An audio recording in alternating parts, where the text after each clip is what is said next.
welcome to our second masterclass for today, for this year. We're going to be looking at smart connection and essentially the growth journey of email with our Everlytic partners and really essentially how we communicate with our audiences along the brand journey at each stage. And how it's actually a niche of its own and discipline of its own, and how we automate that communication along that journey to increase the growth and propensity of our audience, A, engaging with our content, but B, also looking at, propensity of growing a base that you can communicate to. So not just conversion, but also retention at a longer term. And really building up that first party data integrated from an online perspective. And also, very importantly, looking at the need state and the different application that you utilize for email. It requires a different application than your other online platforms. And today we've got Candice Lee Reeves, the senior digital copywriter from Everlytic, really sharing her wisdom and growth within her sphere with our SMEs and our businesses today. So welcome, Candice. It's great to have you here, and can't wait for you to share all of your learnings and really empower all of the SMEs. Thank you. Thanks so much for having me. I'm super thrilled to be here and to share this information. I think it's valuable insights to have, especially if you're just kind of getting started. At Everlytic, we work with hundreds of local businesses, so we have a really special and unique way of a unique view of the email marketing landscape in South Africa. And one thing we noticed was that so many marketers get into email marketing, learn some of the basics, and that's pretty much where it ends. It's something they don't really fully understand. They do it because they know it's important, and that's part of your marketing toolkit, but they don't really know how to get the most from it. So we put this journey together at Everlytic to hold the hands of marketing professionals and teams across the country with the aim of really kind of uplifting the industry and potentially even the economy overall. Because every time another business gets a better ROI from email marketing or just marketing in general, the economy kind of thrives a little bit more. So it really helps us all kind of lift ourselves up. So I'm going to talk through the presentation now. What you'll learn today, what I'll talk you through is firstly what email marketing is and why it's important. I'll go through the growth journey. So the growth journey we've put together for people to get the most from their email marketing. What growing your skills through this growth journey is, why growing your skills through this journey is good for business, and what you need to know at each level to grow your email marketing skills and capacity. So to start, I'm going to start just with the basics. What is email marketing and why should you use it? So email marketing is when businesses use email to promote products or services while developing relationships with potential customers or even existing clients. As you can see from this graph here, email send volumes have and are forecast to continue increasing year on year. So this is hundreds of billions of emails that get sent every year. So even with project management tools, instant messengers, social media, with all of these other kind of communication channels coming into play, email is still massive in the business space. And there's currently no end in sight. It's definitely a staple in the corporate world. Why do so many people send emails? Well, this is where the real meat comes in. First off, it's cost effective. Emails don't cost a lot to send. Even if you use a bulk email platform like Everlytic, the costs are still low compared to the impact that strategic and engaging messaging can have on the success of your business. This is because it delivers the highest ROI of all marketing activities globally, with a median of about 122%. That's like 122% ROI. Some research even found that when you do email marketing well, you can get as much as 40 Rand back for every 1 Rand that you spend on email marketing. This is it really is a lot of value from something that's quite cost effective. It's also easy to set up, and you can integrate it with other platforms. So in bulk communication platforms like Everlytic, you can build super eye-catching emails using email templates and drag and drop builders. And you can integrate email with other systems like your CRM or even your online store, so you can trigger automated messaging related to those channels. And lastly, but definitely not least, email marketing gives you ownership of your data. So you may have heard about first-party data, but if you haven't, on social media, for instance, you're reliant on an external organization to give you access to your followers. So Facebook, for instance, the only way you connect to your Facebook followers is through Facebook.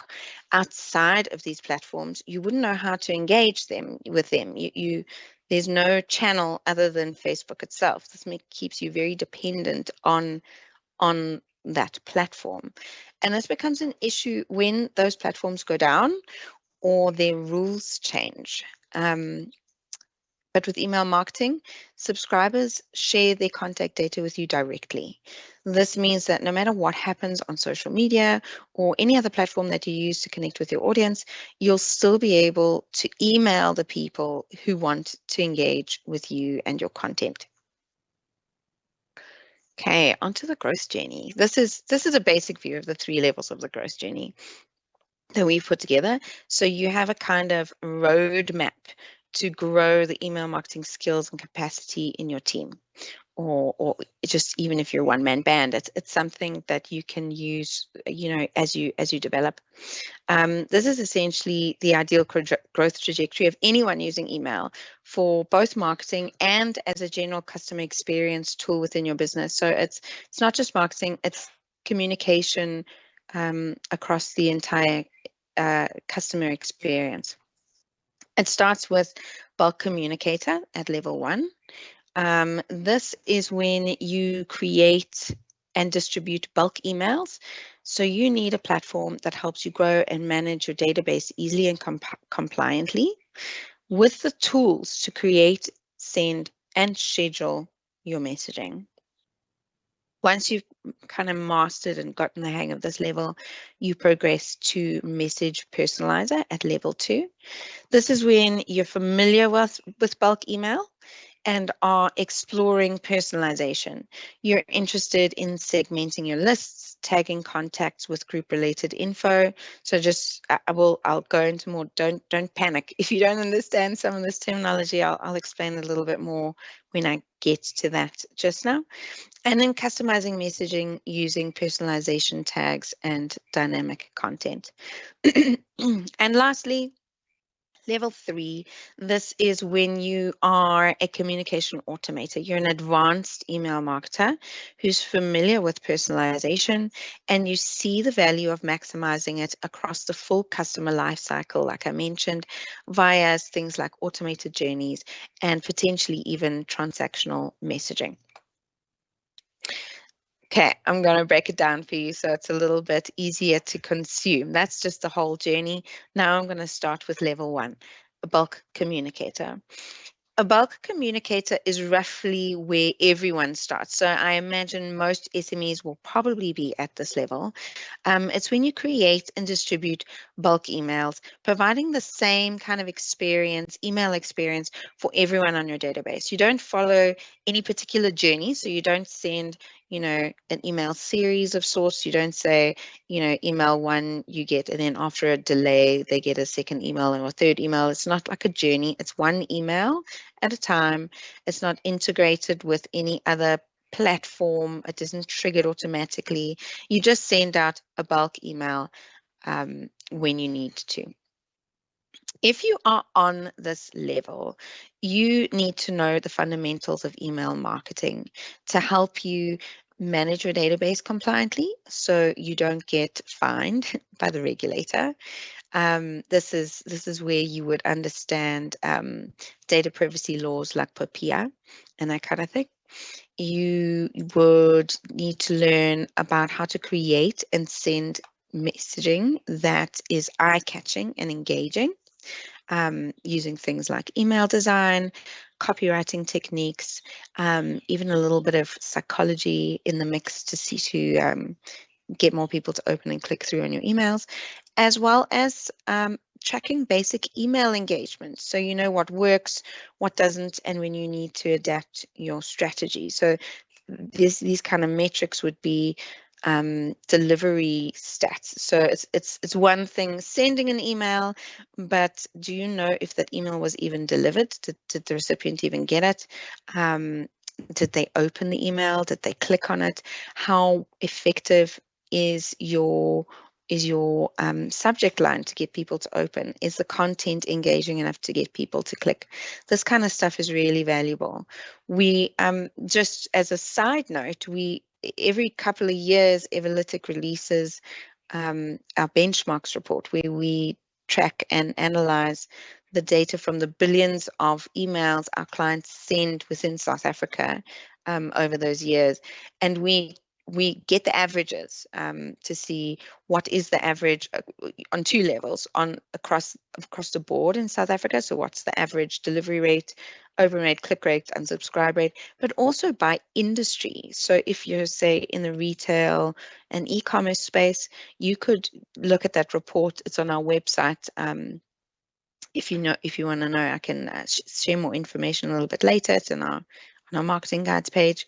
But you can see for your retail space, what is the average click rate? Are you competing? Are you meeting the average? Are you below that? Are you above that? So you can get an idea of how you compare to your competitors in the space, and that can be really valuable if you're wanting to know just how effective your emails really are. If you master these email marketing essentials at this level, the bulk communicator level, you'll be more equipped to get the most out of your bulk messages, and you'll be positioned to explore the basics of email personalization. That's level 2. So you may be wondering, why would you want to progress to the next level? What's the value in going there? And the first point is clients expect it. So there are quite a few stats on this. I'll talk you through them. First off, 72% of consumers claim they will only engage with personalized messaging. And 63% of consumers see personalization as a standard of service. It's become quite the norm. Even in, you would have seen it if you're on Netflix, all the content that they recommend to you is recommended. They use personalization to send you those recommendations. It boosts engagement. So Netflix example, again, when those emails are relevant to you and relevant to your interests, you are more likely to open them, you're more likely to read them, you're more likely to click through with them.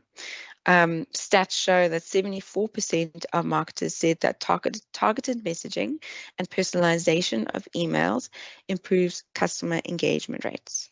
And 46% higher open rates are seen on segmented, personalized, automated email messages, that's a mouthful, compared to normal marketing messages. So people are more likely to open and engage with your messaging when it is personalized. And finally, and absolutely, definitely high value one here, is it increases sales. So 77% of consumers have picked, recommended, or paid more for a brand that prioritizes a personalized service or experience. Again, the Netflix example is a really great one because they use their data really well for personalization here. and 75% of consumers are more likely to buy from a retailer that recognizes them by name, recommends products or services based on past purchases, or knows their purchase history. This is also super valuable in across the board, really, but e-commerce comes to mind in particular. Then level 2, message personalizer. This is when you're a business that's kind of got the hang of bulk email and you just started dipping your toes into personalizing your messages. So if you're at this level, you're ideally positioned to start learning things like, first off, just the basics, like how to greet a person by name in an email. It may seem like something super simple, and it really is the beginnings of personalization.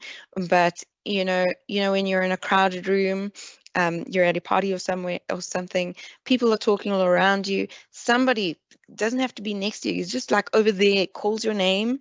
It just your ears prick. You can hear it immediately. You're looking around because it's your name. So it's the same with your email.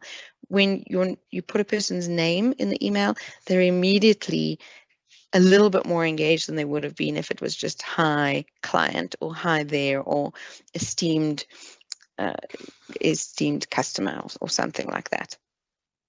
Then you could do something like customizing email text based on your subscriber data. So if you've got information like their loyalty level, their points balance, their location, you can pull in just like a segment of text into the email based on the data you've collected from them.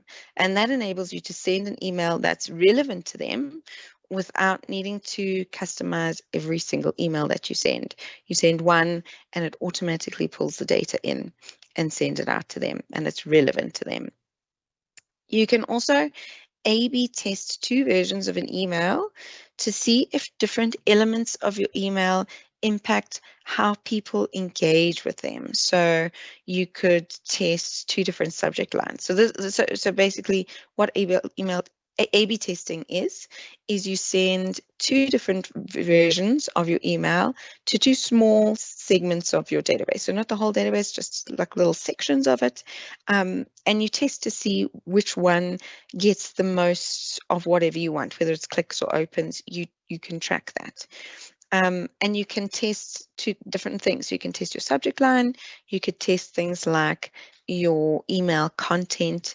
You can test the imagery in your email, the design layout, whatever you want to do, and see what gets the most engagement, so you can send the best performing one and improve as you go. So you send content that clearly gets engagement with your audience. And yeah, just get better and better as you go. And then managing your data for personalization by using features like tags and filters. So that would be if you want to send one email to, say, your audience in Durban, you could use a filter so that your email gets sent only to the people who have Durban as their location in your database. And you could set that up and it would automatically do it for you. So nobody who has Joburg or any other city other than Durban would they wouldn't get the email, and you would only send it to the relevant people. Automated customization like this means you don't necessarily need a sophisticated CRM to communicate meaningfully with your leads. You can do more with less, getting some of the same benefits from one clever system. Yeah, it can help you get started just with sending relevant messages at the right time. At this level, you can also learn to use dynamic content that enables you to personalize different sections of your email for different audiences. So this, for instance, instead of, like I mentioned, the filters, you could send one email to your Durban list and one email to your Cape Town list. Dynamic content simplifies that for you, allows you to create one email, and instead you customize different sections of your email. So you have a section that only people in your Durban base will see, and another section that only people in your Cape Town base will see. And this means if you've got less, fewer people on your team, or if you don't have enough time to create a separate email for every different audience, it means you can create one email and send a customized experience to different audiences with one email. This is also valuable for something like Black Friday, for instance. So say you've got a deal and you've got different deals for people in different locations or with different interests, for instance. So you've got somebody who likes shoes versus somebody who likes, what's another example? Shoes versus sports gear. You could use dynamic content and filters or any of these personalization features to send relevant content to people with different interests and different demographics.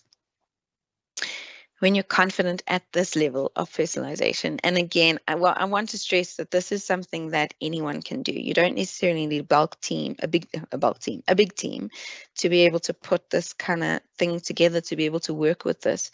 You really just need the right tool and the right insights and the right support to be able to guide you through this process. A lot of these things one person can do, a small team can do. You can get a lot of value that these big, Netflixes of the world do with really just the right tools on your hands. When you're confident at this level, you can progress to the third and final level of the growth journey, communication automator.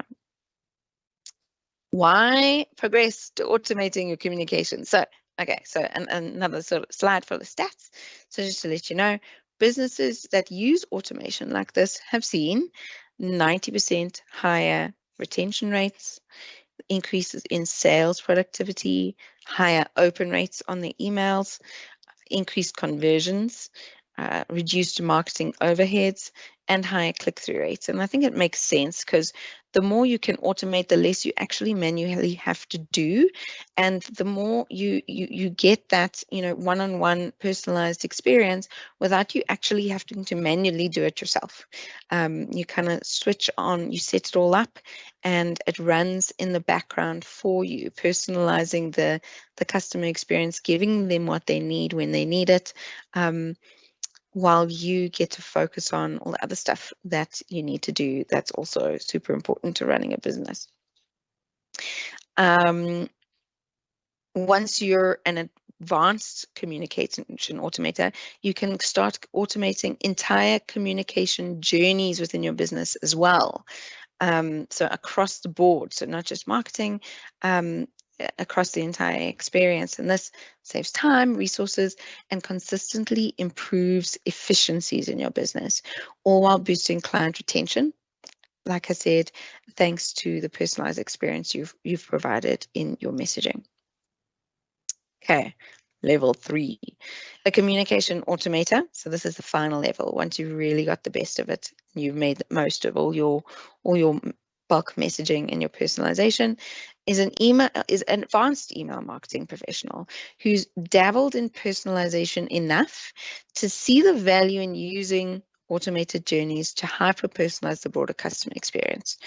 If you're a marketer at this level, you'll learn about things like what a customer journey or workflow is. So it's a series of emails or SMSs. What triggers and actions can be used to start and adapt this journey as the recipient goes. So how would they start the journey? How does the journey adapt? The kinds of behaviors that can be tracked to guide each recipient down a branch of messaging that's more related to their interests, and examples of what you can use workflows for. So like welcome emails when somebody subscribes to a new newsletter base, or inbounds into your businesses and is interested in your business. You can send them a welcome email, welcoming them to your messaging. E-commerce updates. So if, for instance, so somebody's gone to your e-commerce site, they've put a bunch of stuff in their cart and then they didn't finalize their purchase. Automated, what are they called? Abandoned cart messages can help you get people to come back. So those are the kind of things you can send from your e-commerce, automated messages you can send for e-commerce, or even lead nurturing. So like I mentioned, if clients inbound, if they specifically come to you and they send you, and they clearly show an interest in your business and they want to know more, you could send them on a bit of a lead nurturing journey, sending them information relevant to them and their level, this stage of the sales funnel. This again could be where you could use automated emails instead of, or at least as the beginnings of a CRM kind of experience with customers. And yeah, that's pretty much it in a nutshell in terms of the journey. For now at this stage, I know there's more to come, but in the meantime, are there any questions? Yes, thank you so much, Candace, for sharing the very insightful deck. It's incredibly interesting and really how you go along that journey. There were some questions from the panel that have joined. So the first one was, what channels do you use in marketing in terms of email, SMS, social, all of the above? So I think what's important is which channels you guys would focus on, and also secondly, at what stage of the journey, depending on their engagement. That was the first one. Okay. So, well, it really depends on you. I think that the different channels are used for different things. So email is really good for if they subscribe to a list or something like that. If they've reached out to you in email, email marketing is also kind of a staple. So it's nice to have consistent messaging on email. SMS, for example, is really good for instant communications. So if you're wanting to send like an update, it really works well when you tie it in with e-commerce. So if you want to have like a confirmation SMS or something like that, maybe if there's a time limited deal that you have on, that's, you know, that you want somebody to have right away. So that's really valuable where SMS comes in. Other ones like web push notifications, those kind of those are kind of similar to SMS in which, you know, they would be instant as well. They're also for time limited things. They're really good for time limited deals kind of thing. But also if you just want to share, if you want to bring people back to your site, so you want to share valuable content that brings them back to your site, you can find really clever ways to integrate them. And this is also where it's really valuable with automation. There are really clever ways where you can integrate multiple channels together. Where you could start with email, and if they don't open their email, you could trigger an SMS to go to let them know about what's in your email, or even send a link to an online version of an email so that they can go straight to it from the SMS. There are really clever ways to tie them all together as well. Thank you, Candice. I think that's really great. Just creating an ecosystem in an area where they're obviously most comfortable in communicating, I think is really important. Yes, sorry, that's just to add, that's also a really valuable point, is it depends where your customers are. So absolutely. If your customers are probably not likely to be on email, SMS would be a really good point of contact.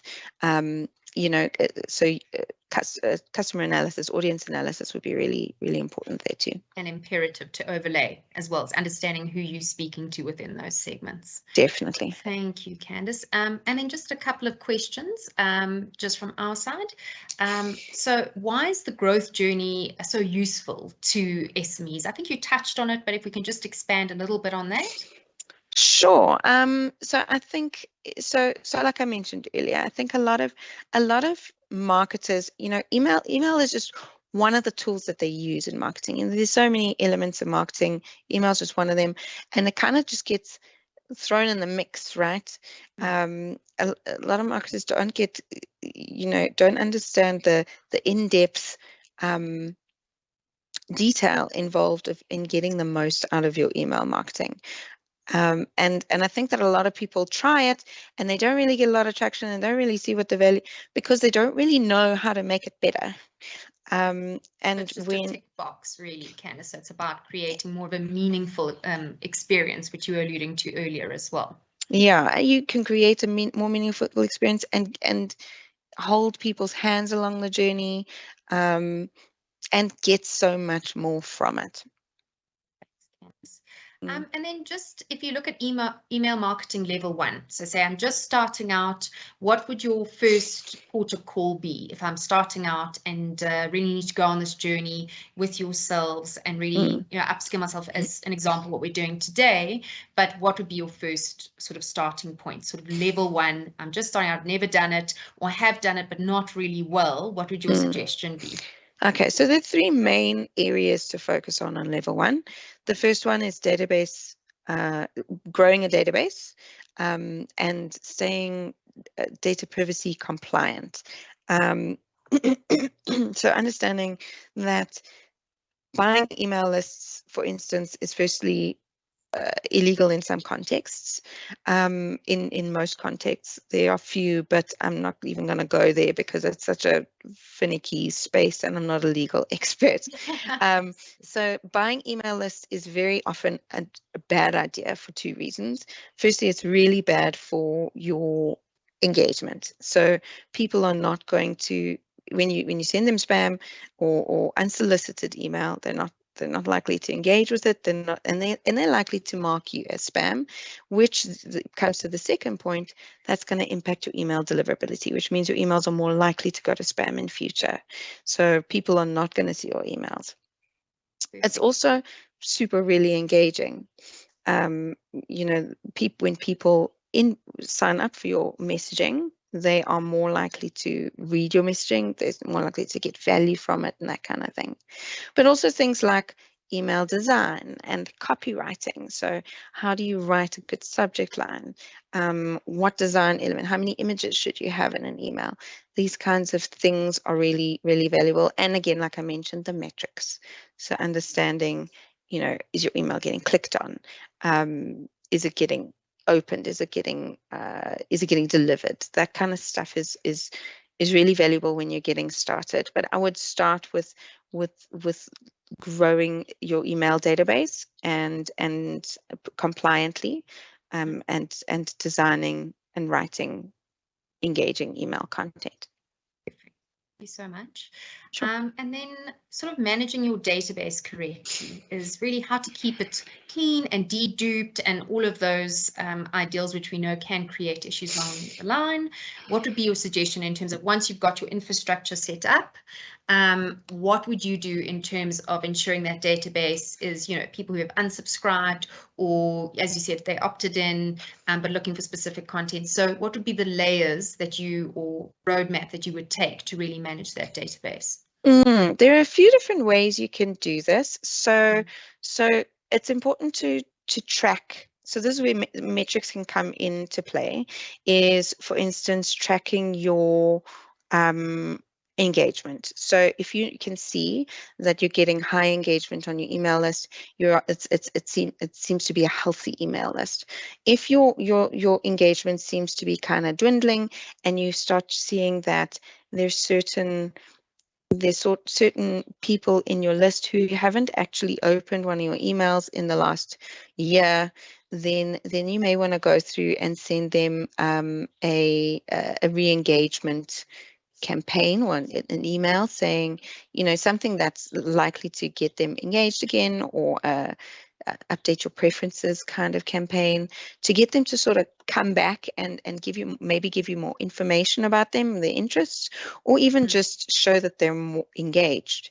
If they're not, then you kind of cut them off, and you can cut them off. It sounds so so mean, like you're dead to me. No, but you need to tell and keep a clean list. No, I completely Yes, understand that. exactly. But I think also perhaps from a digital perspective is once you've got a remarketing cohort or audience, and as you say, if they've dropped off along the journey, is just re-engaging them and remarketing to them to ensure that you bring them back into the loop. As you said, if there's a cart that hasn't hasn't been checked out. Maybe there's a reason for that. So alongside the management of the database is obviously qualitative research and speaking to your audience, and really understanding what it is, that's sort of, why they're not checking out, etc. Would you advise that, and re-engaging them on that level? Definitely. I think it's worth doing occasionally sending out surveys, particularly if you see that your engagement is dropping. So if your engagement is good, you're obviously doing something right. Personalization can come into, you can add some personalization to get more engagement. That can also always help. But also, yeah, sending out surveys, competitions where you can gather more data and personalize a little bit more. Those kind of things where you have more information to send them messaging that they are more likely to enjoy is also absolutely always valuable. Thanks, Candice. And then just creating and sending comms, like, from your learnings. And you did speak about the subject line being very important, and obviously dependent on the stage that they're at with the brand. Have they just joined, et cetera, et cetera. What would your advice be in terms of creating strong communication and creative that speaks to that audience and increases, as we said, at the end of the day, which we're all trying to do within this current economy, leads and eventual sales? So you mean like from a content perspective for in the email? Okay, so there are a number of things. So we go through this in a lot more detail on our website, where we give a lot more information about the different things. But for instance, subject lines. So subject lines, you could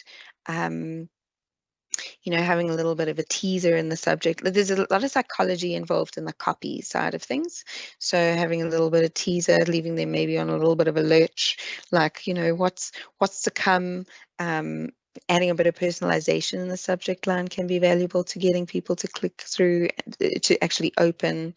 In the email content, it's really, you could have like bite-sized nuggets of information that's really engaging and gives them like a little bit of a tidbit that's valuable. So valuable information that they can use.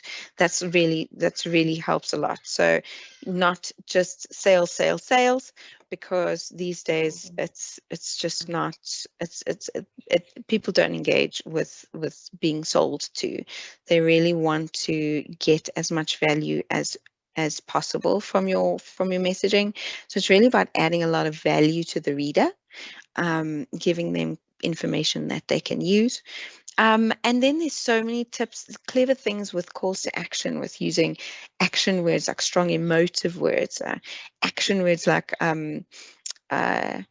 engage, get. No, that's a great example. Spot.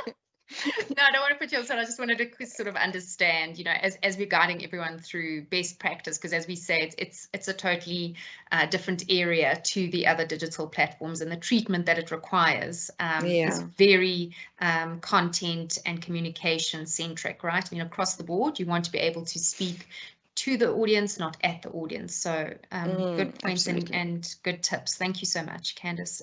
Sure. And then just basic tracking for email engagement. So of course you can create the content and have the great subject line and build your audience out, but in order to really track return on investment right to the end, what would that basic tracking look like end to end? Okay, so in Everlytic, for instance, there's a whole, you could go to reporting dashboard where you'd get all sorts of information that you can use to measure whatever it is that you're wanting to measure. So open rate would help you assess how good your subject line is. Delivery rate could be measuring something like, interestingly, the content in your email, because a lot of the time the content in your email can influence whether or not your email gets sent to spam. So if you put a lot of exclamation marks, for instance, if you say sale, sale, sale, everywhere, that's could get you marked into the spam box as well. Then things like click rates you would use to see whether or not somebody engaged with your messaging, to see whether the messaging is valuable. And for ROI gets a little bit complicated, but it really helps when you have an integrated system. For one, so if you can track from the email, if they've clicked through to your site, so you could use UTMs like tracking links to see if they click through to your site, and use that. There's some maths involved, but you can work your way to getting a rough idea of ROI from there as well. Perfect. Thank you so much, Candice. And just on the next question, in terms of, greeting by name, and you spoke about personalization, how would you integrate that from your side and ensuring that that's in each email?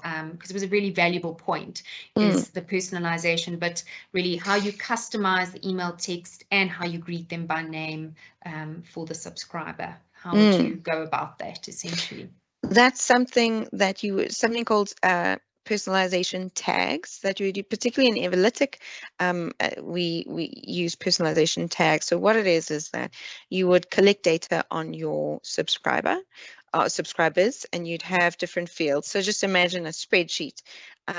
Is you'd have the name of the person, and then at the rows on the top you'd have like name, surname, email address, location, interests, or whatever other data you want to collect on them, and you'd have that for every single subscriber, and that's kind of how a database works, right? Now in Everlytic you would use a personalization tag, which is basically just a little snippet of code that you can put in anywhere in an email. So you could say hi and then put in that personalization tag, which is a snippet of code, and then the platform would know to pull the person. You would specify it would be person's first name, and then it would pull first name in there. And you could have like what you call the fallback option to say hi there if for some reason there's some sort of glitch in the matrix, but it pulls that information and plops it right in the spot where you specify in the email. Great. And then just another question, Candice, from a heat maps perspective. So if you're looking at web, you can generally see where they're engaging more. So would you say that the tags do that job essentially here, or could you go one level down to see where they're sort of engaging on the content on the actual emailer, or is that just something more that you could do online? You can do it in Everlytic as well. We do have heat maps, but it's particularly for clicks.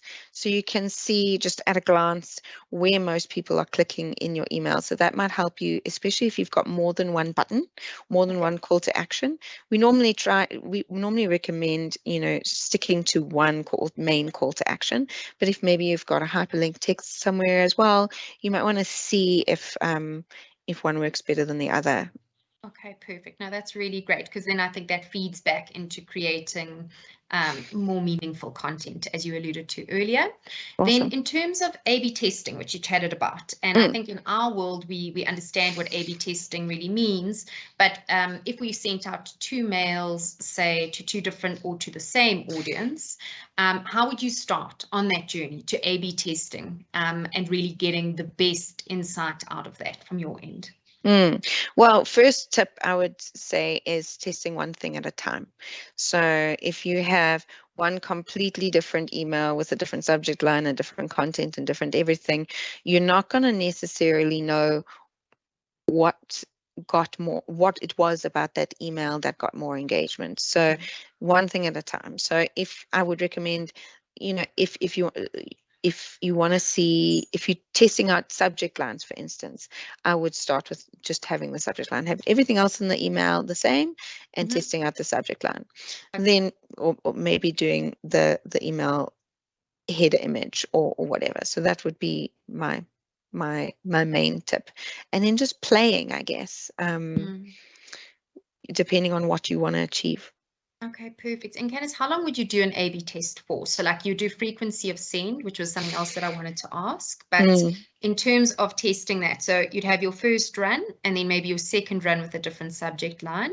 And depending on the audience and touch rules, etc., depending on that, how often would you send and then the duration of that A/B test? So the way it works in Everlytic is you would send the 2 emails at the same so how you'd select a portion of your database that the 2 emails would go to immediately, and they'd both go out at the same time, but that snippet of the audience would be split. So it's a section of the whole audience that gets the testers, and even that is split 50-50. So 50% of that small will get one and the 50 will get other. Then we normally have we start with 4 hours, and you can go anything from 4 to I don't actually know what the limit is, but at least 4 hours. Okay. And then, but I would keep in mind, and something we've learned in our own practice in our A/B testing, is to keep in mind when the winner email is going to go out. So keep in mind when emails are most engaged with. So if you get more email engagement when you send emails in the morning versus the afternoon, I would recommend maybe timing that so that the email goes out 20. If you send the first one in one morning, and then maybe sending the next one 24 hours, sending the winner 24 hours later. That's great advice, Candice. Thank you so much. Sure. Yeah, that's great. So it's nice to know there's 2 cohorts. You can send 50-50. And then in terms of timing, seeing when you're getting higher engagement, which is all part of it as well. Yeah. And then just managing your data for personalization is how do you, so you kind of alluded to it earlier as that Excel, and just ensuring that you're deduping. So that would kind of be the same application, I imagine, as sort of the first question, unless there's any builds that you have on that. So you wouldn't. So in Everlytic, I just want to clarify the image of Excel database was not because you would actually be dealing with it like that in a platform like Everlytic. It's done all automatically in the back end, and you can import data as an Excel spreadsheet, and you can export it as an Excel spreadsheet, but you don't actually need to manage the data manually in the back end. And but that's the plus, right? So that's why I think it's understanding. If we initially spoke about an Excel, it's obviously exporting and importing, and it's a dashboard, so you can manage it all on the platform. Yeah, but yeah, I think it's just about making sure that people subscribe. So people who have come in have subscribed to messaging. So that comes back to database compliance. Having a system that can pick up duplicates, so that really helps. So like you mentioned, the dedupes can pick up duplicates, so you're not sending multiple messages to the same people. And yeah, automating unsubscribes. So if somebody unsubscribes from your list, making sure that they are immediately removed from that as a switched off, so that you don't send messaging to them. So that's the absolute basics of it. And then yeah, I think then the cleaning up your database over time is something else you can do. Yeah, thank you so much, Candice. And then in terms of dynamic content, which is still foreign to a lot of brands and smaller businesses. So can we just touch on what dynamic content actually means? Obviously, you can do it online, you can do it in mail. So just wanted to check with you really building that out a bit and how I'd be able to do it within my business myself. Okay, so from what I understand, you'd need a platform. You'd need some sort of dynamic content platform that could help you do this. Dynamic content basically means that the content itself is dynamic, which means it can change. So you could have, like I mentioned earlier, what it basically means is you create one email. And you create multiple different sections within that email. So you have a block of, say, talking about a blog piece that you've written and talking about that blog piece. And that could be your one snippet of content say the blog piece is only relevant to people who like shoes.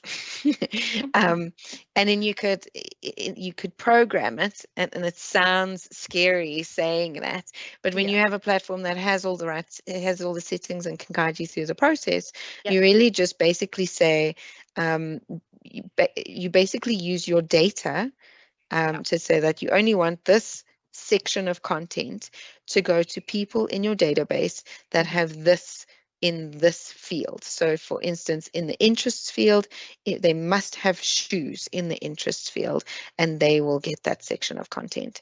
Then you create another section of content for people who like sports gear, and you go through the same process. And that pulls in obviously images that you can have pre-prepared and yes, copy, etc., which makes it a lot easier, especially if you're running a small business and don't have time to do it as well. Yeah, it makes it easier rather than sending multiple. So as your database grows, you know, the people within your audience start getting more and more. They start having very specific interests based on what your business does. So your business will likely do a variety of things within the same area, but you might have people who are interested in one specific area and not necessarily the others. And this enables you to send the people only the information that they actually really want. And not any of the other stuff, and they're more likely to stay interested and, you know, and hone in on that and engage with your brand. Yeah, absolutely. Yeah, Candace, appreciate it. And then just looking at understanding the customer journey. So we spoke about as you go along and the kind of communication that you would send at the different parts of the journey. I just want to sort of take an example from you in terms of how you manage it and how you understand that customer journey, because I suppose it's about data points. If you look at a specific audience and their needs data against that and talking to them, like you said, where they'd be really interested. So as a business owner, how would I deeply understand that customer journey and really enhance my communication against that journey? So it helps to, there are two things. There's the sales funnel. So coming into the point from when they learn about you to the point to when they become a client, and then there's also the journey once they do become a client. So what do they kind of need from that point? So it's what we call the marketing, the sales hourglass, because that kind of spreads across their entire experience with you, and the kind of stuff that they want to know when they first get to know you is much more like high level. It's not necessarily, you know, the nuts and bolts of everything, but it's really about value add. It's about how does this impact, how does your business and your service or your products or your offering, how does that impact me as a potential customer, kind of thing. And then it goes into, okay, so then you would want to go into something like testimonials to things as social proof, like this is what other people have gotten from working with, or businesses have gotten from working with them, to the point of having more nuts and bolts conversations when you get to like the sales point and the details of the money and the finance. But then once they become clients, then it would be more like, okay, how do you get started? How can we hold your hand? What do you need? what is exactly what is the need, and how can we help you from our business standpoint, depending on the type of business you're obviously running, and the complexities of that audience. And then it would be understanding your customer journey. So understanding based on your business, what is the typical journey of your, and this would be, you know, it would depend on your business, right? So it would be different for every business. But you find the touch points along there where you can put in automation or messaging or connection or questions or surveys or anything like that to kind of engage with them at the right time to keep them satisfied. Understand a bit more. Exactly. Yeah. And then Candice, I think the last question I just had for you is from your end, you know, you've got the bigger businesses, small, medium. Is there any examples of brands that you think are getting it right and doing it really well that you've worked with? Businesses that are doing it really well. Oh gosh, now you put me on the spot, huh? So we've got quite a few case studies on our website where some of them have done really well. Like Vox has used transactional messaging. There's a case study on there for that. Here's a nice example that they've done it recently.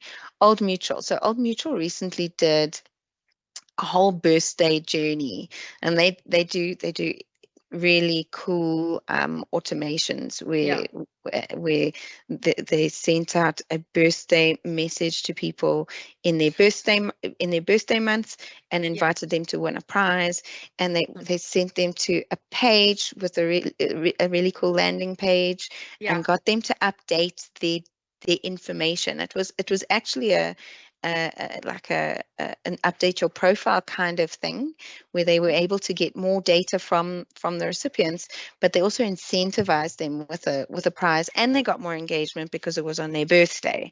Then you get a lot more. So it was really clever how they tied it all together. And the build up, as you say, Candice, is keeping them engaged as they go along. Yeah. Yeah. That's really great and a fantastic cool example. So Candice, I've asked, there was the one question from the audience. I just wanted to obviously thank you for your time and your IP. It was incredibly insightful, and it'll be live on our VHub, and we've got 3 winners, and I think, Candice, if you just want to maybe talk through what the winners will be getting, which will be announced after the session.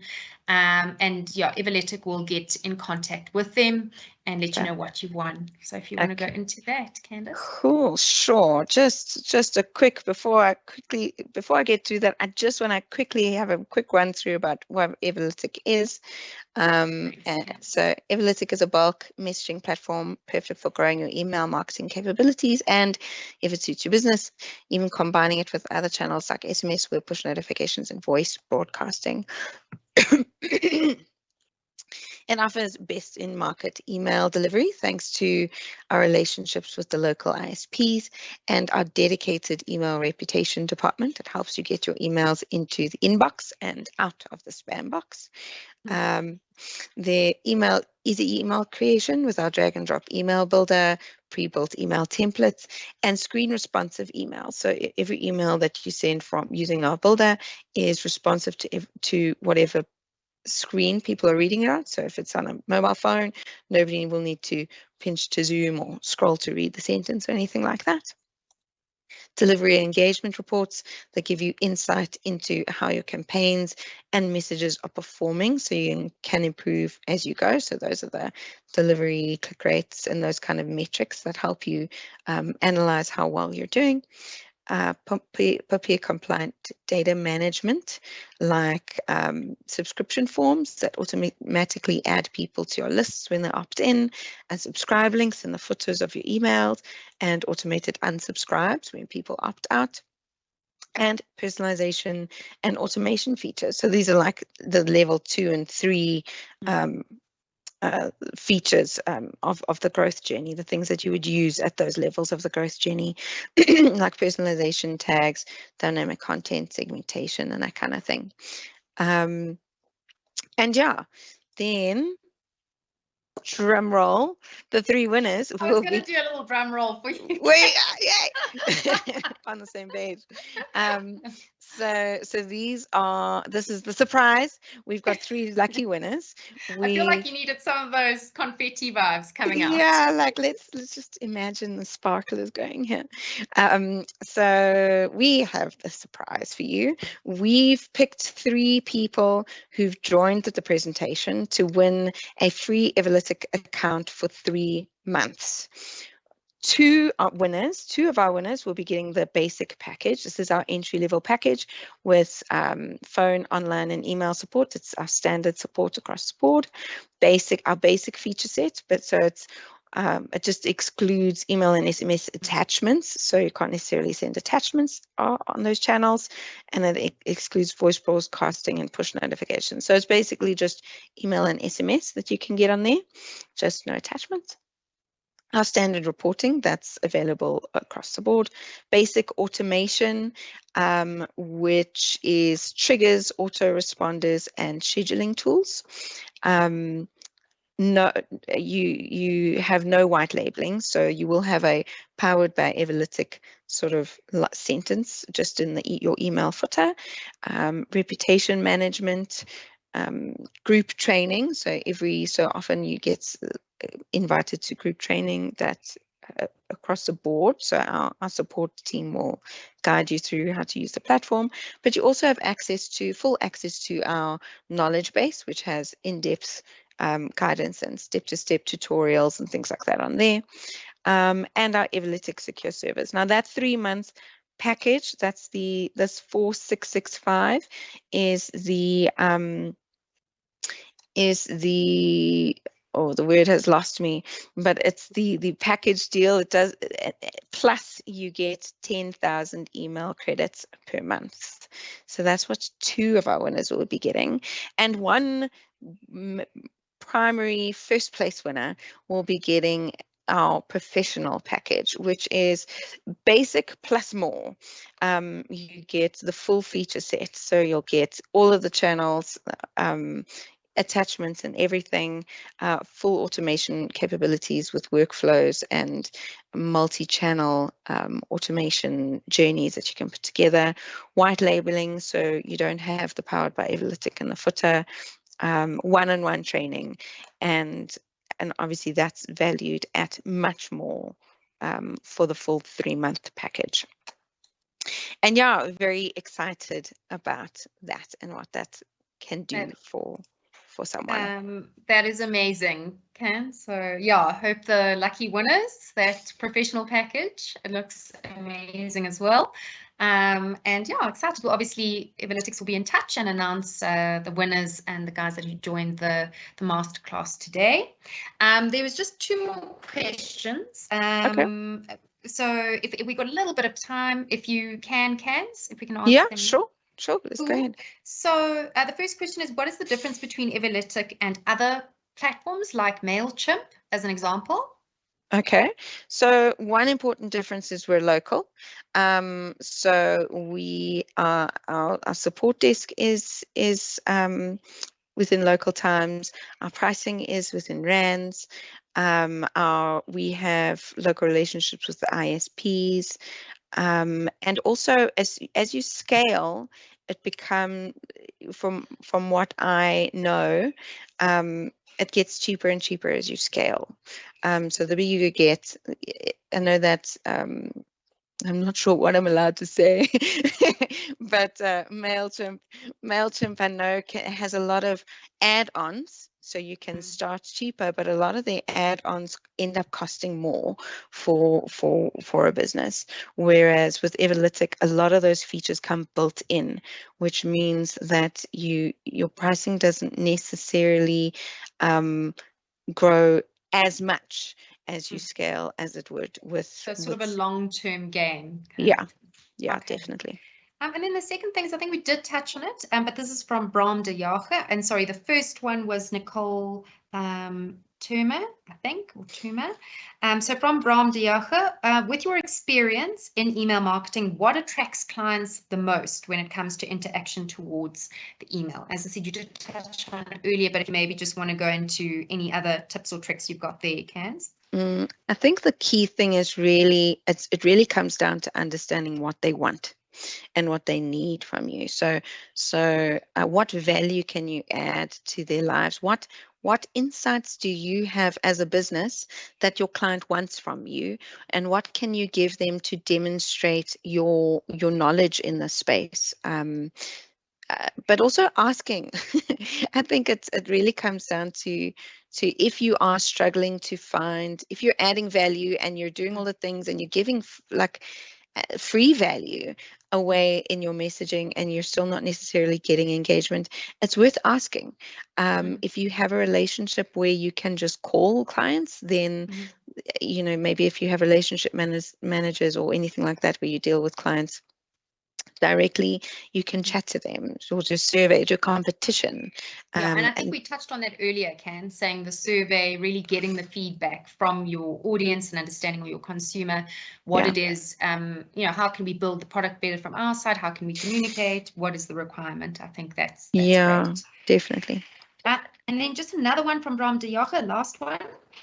Is Everlytic email marketing building, can you use it to interact your email towards clients? So I don't know if that makes, if you are able. Sorry, you glitched there a little bit. I didn't hear the whole thing. No problem. So is Everlytic email marketing building site that you can use to interact email towards your clients, which I think you had touched on earlier as well, but just to answer, Bram. Yeah, so basically, so what email allows you, what Everlytic allows you to do with email is, I mean, you can collect, you can create forms and also things to get people on your list.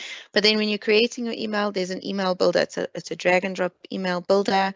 The email templates, pre-designed templates available to you, where you can drag in, say, an image. You want an image in this spot, and you want some text in this spot, and you want products displaying in this spot. You can literally just drag it in, and you can edit the text to say what you want, and you can save your images on the platform so that you've got images in the back end.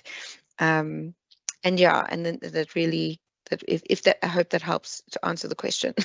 Yeah, it seems so, and I hope that I've communicated the question correctly as well, Kans. Cool. But thank you. Yeah, I think like having a template that you can build in as a business owner makes it a lot easier, and then import in your database as well, so that you can communicate and then manage on the dashboard. So thank you so much. It was, yeah, very insightful, and thanks for your time, and thanks to everybody who joined, and I hope that was helpful to you too. And we look forward to seeing you on our next masterclass. Cool, thank you. And just one last thing before I go, just wanted to mention this 10% discount available to anybody on the call. I've got on my last slide, there's a 10% discount code.